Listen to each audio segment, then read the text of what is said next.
বাংলাদেশে বিভিন্ন জাতের আম খেয়েছেন, দেশি ও বিদেশি জাতের আম খেয়েছেন, তবে আপনারা এই জাতের আমটি আপনারা সংগ্রহ করে খেতে পারেন। এত সুস্বাদু, আসলে আপনার কল্পনার বাইরে। কারণ আপনার এটা টিএলএস এবং ব্রিক্সমান, এটা প্রায় আপনার 16-র উপরে। এটা খেতে অত্যন্ত সুস্বাদু এবং এটার যে বীজ, এটা ব্লেডের মতো এত চেকন, এটা আপনার কল্পনার বাইরে। এগুলো বিদেশি একটি জাতের নাম চিয়াংমাই আম। আপনারা এই আমের জাতটি বাড়িতে পরীক্ষামূলক চাষ করতে পারেন, আবার বাণিজ্যিকভাবেও চাষ করতে পারেন। অল্প খরচে অধিক টাকা উপার্জন করতে পারেন। ভাইয়া, আপনার এই আমের জাতটার নাম কি একটু বলবেন? এটা চিয়াংমাই, এটা হচ্ছে আপনার থাইল্যান্ডের একটি আম। এই জাতের আম আমাদের দেশেও যে আমগুলো আছে, কার সাথে আমরা তুলনা করতে পারি? এটা কারোর সাথেই তুলনা করার মতো না আমটি, কারণ এর স্বাদ এর কাছে, এর রূপ এর কাছে, এর গুণাগুণ এর কাছে আছে। আচ্ছা, এই আমগুলো কেমন ওজন হয়? এটা আপনার 1 কিলো পর্যন্ত, 1 কেজি পর্যন্ত হয়ে থাকে এবং খেতে অত্যন্ত সুস্বাদু। আচ্ছা, আমরা দেখছি খুবই সুন্দরী এই আমের চেহারা। জি। তা এর আম কি লাল রঙের হয়ে থাকে? এটা সম্পূর্ণ এটা কালার হয়ে যাবে। এটা এই যে আপনারা দেখতেছেন কি সুন্দর, এটা রূপে গুণে এটা কত সুন্দর কালার, সেম এটার উপরের স্কিনটা কিন্তু লাল হয়ে যাবে। আচ্ছা ভাই, আপনার ছোট্ট একটি গাছে অগণিত এই আমগুলো হয়েছে। জি। আসলে কি প্রথম বছরেই এই আমগুলো গাছে ধরে থাকে? এটা প্রথম বছরে আপনি যত ছোট গাছই লাগান না কেন, প্রথম বছরেই ফল দিতে সক্ষম। আমার কাছে প্রায় 120টা ভ্যারাইটি আছে এই নতুন আমের, তো প্রত্যেকটা আমি প্রথম বছরে কিন্তু ফল দিতে সক্ষম। আচ্ছা, এই আম গাছগুলো সর্বোচ্চ কেমন উচ্চতা বা বড় হয়ে থাকে?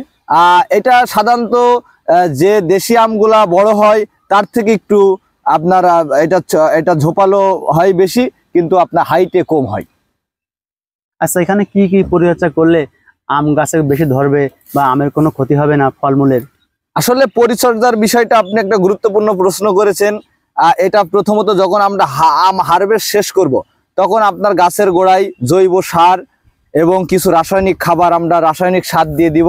দিয়ে দেওয়ার পরে আমরা প্রতি 15 দিন বা 1 মাস পর পর আমরা স্প্রে করব। ছত্রাকনাশক, মাকড়নাশক, একটু পোকার ওষুধ বিভিন্ন দিয়ে আমরা প্রতি 20 দিন বা 1 মাস পর পর আমরা স্প্রে করে দিব।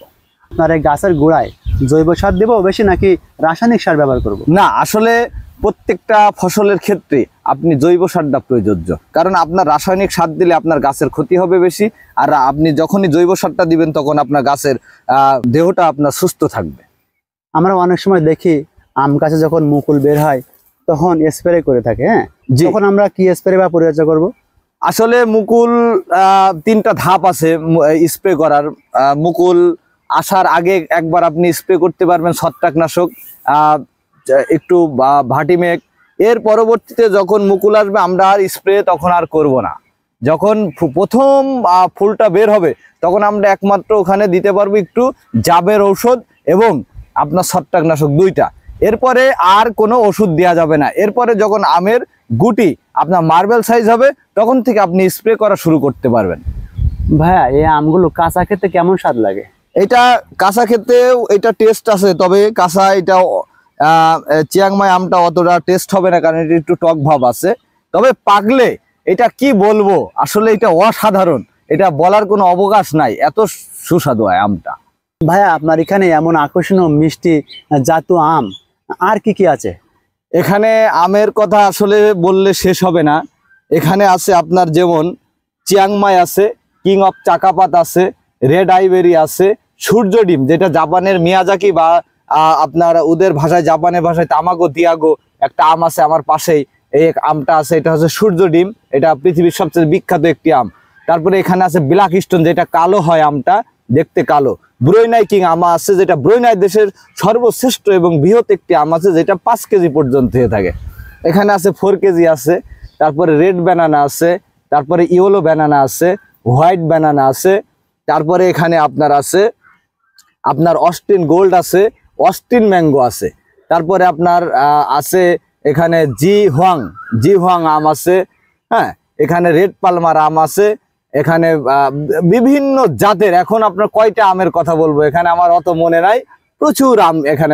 আপনি তো অনেক সুন্দর সুন্দর আমের জাতের নামগুলো বললেন। কেউ যদি আপনার এই আমের চারা সংগ্রহ করতে চায় তাহলে দিতে পারবেন? হ্যাঁ, আমের চারা আমাদের এখানে অ্যাভেলেবেল আছে। কেউ যদি সংগ্রহ করতে চায় তবে অবশ্যই আমাদের এখানে এসে চারা নিলে সবচেয়ে ভালো হয়।